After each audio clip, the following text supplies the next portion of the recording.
بسم اللہ الرحمن الرحیم۔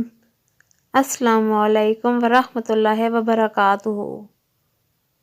اسلامک وظائف اینڈ دعائیں چینل میں آج میں آپ کو بتاؤں گی نافرمان اولاد کے لیے ہر نماز کے بعد 19 دفعہ سورہ لہب پڑھیں اور سارا دن بچے کا تصور کرتے ہوئے اٹھتے بیٹھتے وضو بے وضو آپ نے یہ والے کلمات پڑھنے ہیں: یا ممیت ہو یا قابض ہو یا مانع ہو یا صبور ہو، یا ممیت ہو یا قابض ہو یا مانع ہو یا صبور ہو۔